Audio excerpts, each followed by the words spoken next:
Hey guys, welcome back to my channel. If you're new here, thank you so much for stopping by to watch this video. My name is Fisayo Patrick, and in this video I'm going to be talking about 5 things that may be driving your potential clients away. Now before I go into the video, I just want to say this.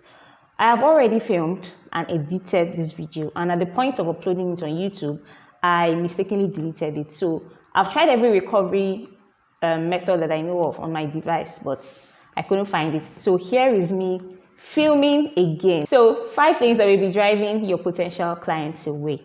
So you've started an online business and you're finding it difficult to get clients. You're not getting any calls, you're not getting any email inquiries, you're not getting any DMs, not even WhatsApp messages. Listen, the objective of every business is to make profits. And if you're not making profits, then you're not in business. You're just running a charity organization. But do you know that you may be the cause of your own problem? Yeah, there may be some things that you are doing that is actually driving people away. So they may be trying to leave messages on in your emails. They may be trying to DM you. They are even coming to your website, checking your social media pages, but something is driving them away, and we're going to be looking at what those things may be in this video. But before we do that, did you guys know that I recently launched my website? Okay, maybe not launch, because launch sounds like a ceremony.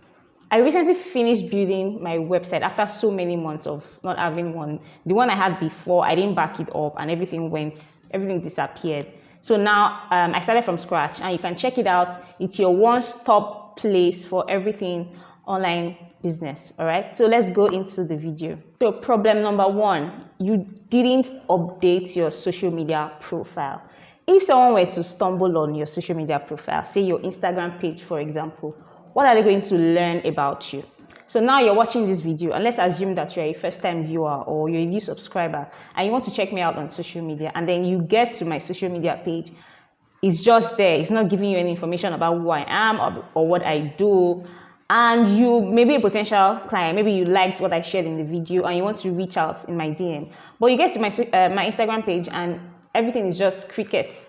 You would leave, and I would have lost you as a potential customer. So you need to update your social media profile. And I know that you might have heard this many times. It's beginning to sound like a cliche, but it is true. If you are an online business owner and you're developing your personal brand and your business brand, you need to update your social media profile. So recently I stumbled upon a video on YouTube about a lady who is a PR and communications specialist. And I really loved a TEDx speech. It was a TEDx video. Immediately I went to her Instagram and I checked that out. Her bio was spot on. Content was great. Was actually telling me the things that I needed to know, and I gave her a follow. So maybe in the future, for partnership reasons or anything, I may contact her. All right. So now she has me as a fan. She has me as a follower. She has me as a potential client. You need to do the same thing as well. You need to update your social media profile. And another thing that is similar to that is you need to be active on social media. Many people say they don't like Instagram, they don't like Twitter, they don't like social media, they don't do this, they don't do that. So that's them, not you as an online business person. You need to be active on social media. I actually made a video on how you can scale your online business to social media. I don't know if that's the title, but just check it out. I'll link it in the description or in the cards up here. Number 2, you do not clearly convey the services that you provide. So the reason why you may be losing potential customers is they don't even know what you do in the first place. So you have great content, you have good ideas, you have you share really helpful, valuable tips on your online platform, but you don't have an offering, you don't have a service, you don't have a product. And the reason I'm saying this is because I have experienced it. Someone actually DM'd me to tell me that I had great content, but I was not offering anything. My content was not tied to anything. They didn't really know what I did. So maybe that's one of the reasons why you're losing customers, or maybe that's one of the reasons why you're not getting customers in the first place. You're not getting clients in the first place. So you need to convey your services or your offerings in your content, in your videos, in your blog posts, in your social media posts. Let people know what you do. And another reason why you may be finding that difficult is because you're not a generalist. You don't specialize on something. So what exactly do you do? Are you a designer? Are you a copywriter? What do you do? Let it show in the things that you talk about online. Don't confuse people. Don't share general content. Don't be here and there.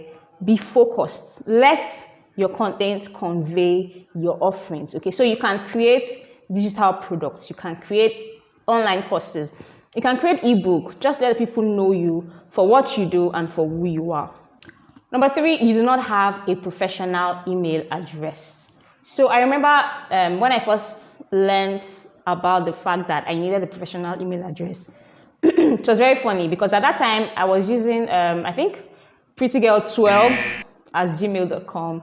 And so someone actually came to my church and it was a seminar. And the person said if you really wanted to position yourself in the online space, you needed a professional email address. So I switched from prettygirl12 at gmail.com to fisayopatrick@gmail.com.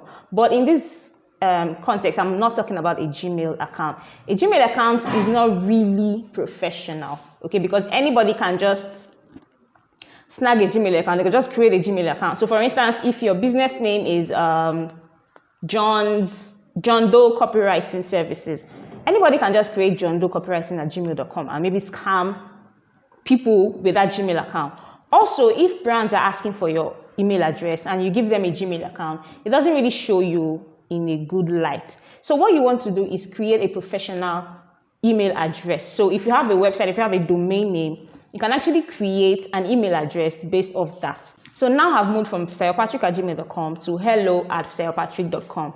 Now, it does not mean that I don't receive email address in my Gmail account. It's actually still my primary email account. But if brands were to ask for my email address, if clients were to ask for my email address, I would use the professional one first before the Gmail account. So you want to also consider that because you're an online business owner, okay? Most times you won't be communicating with your customers face to face. You won't be seeing your clients physically. Everything is done online. So you want to make sure that you take away the fear from them. Number 4, you do not communicate professionally.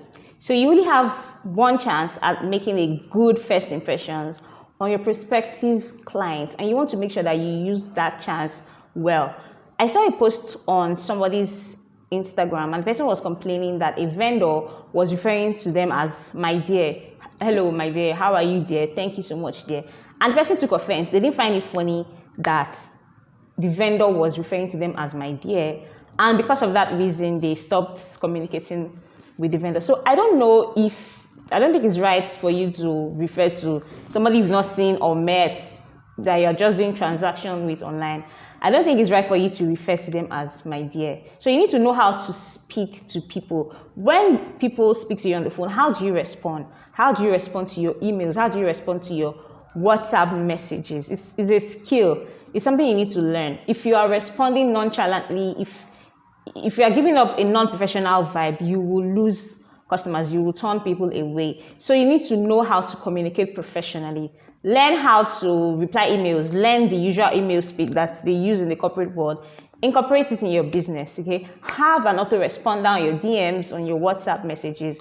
Make sure that you are professional about everything you do in your online business. Last but not least, you complicate the buyer experience. So the more steps it takes for your customer to complete a purchase, the more opportunity it gives them to rethink or completely abandon the purchase. So you want to make the buying process as simple as possible. So I remember when I created an opt-in for a client, and an opt-in is something you give out in exchange for people's email addresses. Now, this was a free ebook, not a paid product at all. And the process was that when they fill out the form, they get the success message directs them to their email address, and they get to their email address, click on the download link, and they're on their way. But the client said she wanted much more than that. She said that she didn't want the link in their email address. She didn't want the download link in their email address. She actually wanted them to fill another form in their email address where they will input all their family history, all their family background, their phone number, their address, their local government area, and it was too much. But when you have clients that know more than you, your hands are tied.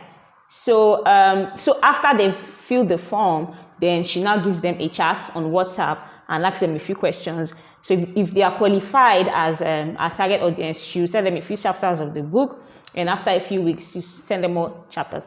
Long story short, the process was too long. It was too long, and we had to pull the plug on that because we tried it and it was not.